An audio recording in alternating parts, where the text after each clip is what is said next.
This strategy can save you a lot of time in IELTS reading. The chances locating the answers in these long passages take so much time that you can barely finish. Or maybe you run out of time before you get to the end of the test. Here is how we can change it. These are all the question types in IELTS reading. They fall into two categories. And knowing which is which can be a huge time saver because you know exactly where to find your answers. The first category is questions that come in order. That's when you can read a question, start skimming the text until you locate your answer. You answer the first question, you read the second question, and you continue reading the text, and so on. So whenever you're reading the passage, you look for one particular answer. And here we start with questions. Other tasks do not come in order, and you need to start with the passage and then look at your options and select the answer. So you start with the text. I'll show you how to deal with these questions later. Let's look through each question type in IELTS reading and determine if it comes in order or not. And there is a mysterious group of questions at the bottom which is unlike any other questions. But let's start at the top. Our first type of questions is true, false, not given. Here it is. Do the following statements agree with the information given in the reading passage? True, if the statement agrees with the information. False, if there is a clear contradiction. The statement and the text have very different meaning, not a tiny bit different, very different. And not given if there is no information in the text to say if the statement is true or false. These questions always come in order. If you look at our passage, that's where you would find your answers. Number 7, then 8, 9, and so on. Okay. True, false, not given questions come in order. We're moving them to the left. Next, yes, no, not given questions. These are similar to true, false, not given, but there is one difference. Yes, no, not given questions are about the writer's opinions rather than facts. For example, our first question. Charles chose Pepys for the task because he considered him trustworthy. We don't know for sure if it's true, so this is a writer's opinion. I find that yes, no, not given questions are a bit harder because we need to fully understand someone's opinions. In the academic reading, for example, they're usually used in the third passage, the most complex one. And the IDP warns that you should be careful when deciding on your answer, that you're not influenced by your own knowledge on the topic area. These questions come in order. Next, multiple choice questions. There are several types of multiple choice questions. You may have one question with 4 options or occasionally 3 options, or there may be 5 options and 2 correct answers. These questions come in order. Now, let's talk about the next group of questions, matching questions. And the first of them is matching headings. Many students find it to be the hardest question type. You're given a list of headings and need to match them to the correct paragraph in the text.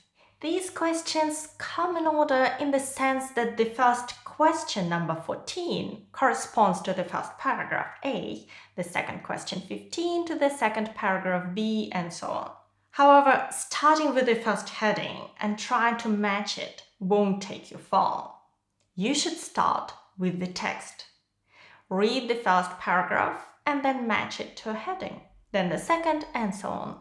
Once you finish, go back to the paragraph you couldn't match and try again. Usually, I need to do 2 or even 3 rounds before I can match everything.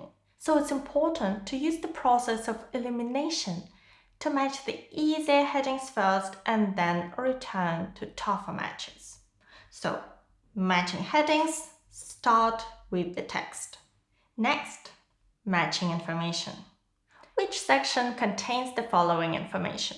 For each statement, you need to find the section or paragraph which covers the required information.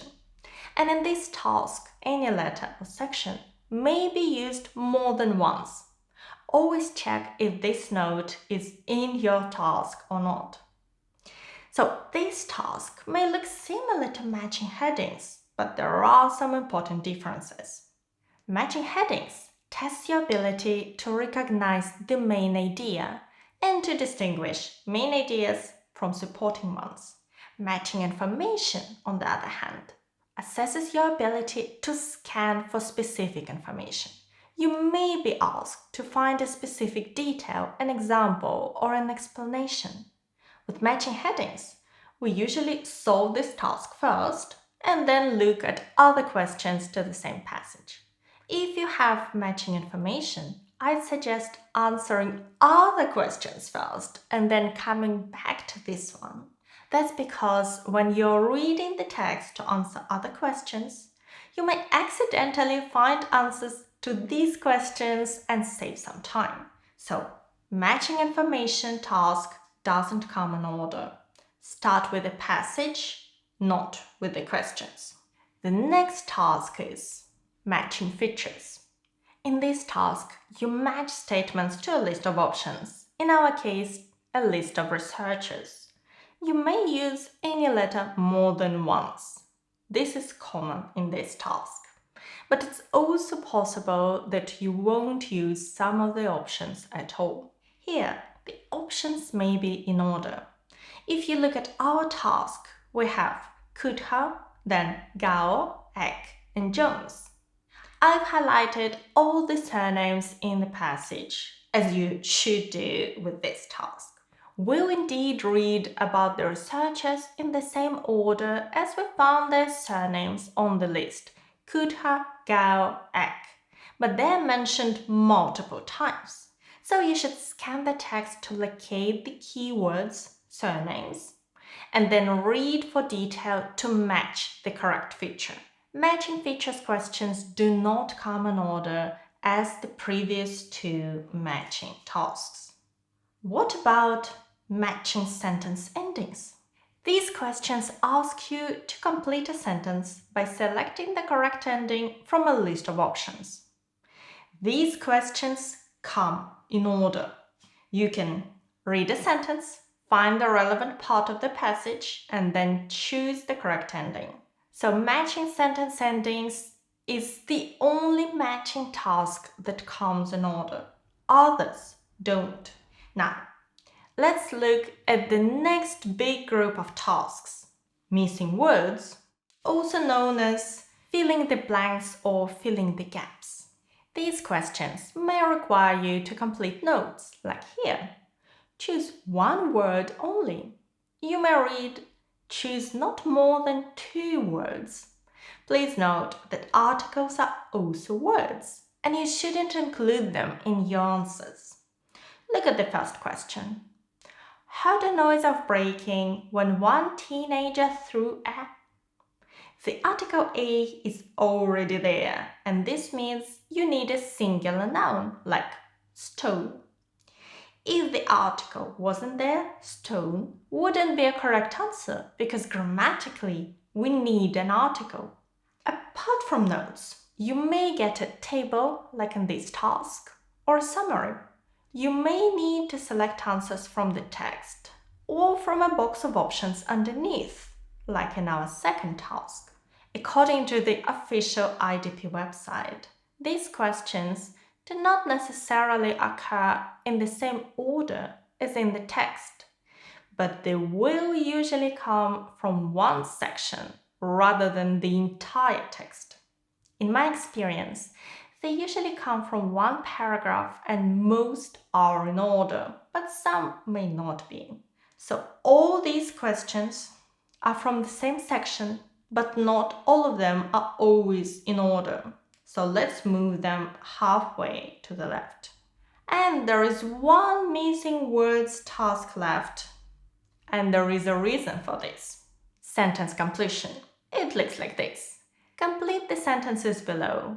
Choose one word or maybe not more than 2 words from the passage. It has the same gaps, but usually there are fewer of these questions, just 3 or 4, and answers will be in different paragraphs.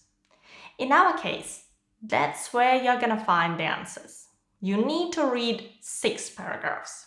The good news is they do come in order, and you can look for the answer to question number 24, then 25, and finally 26.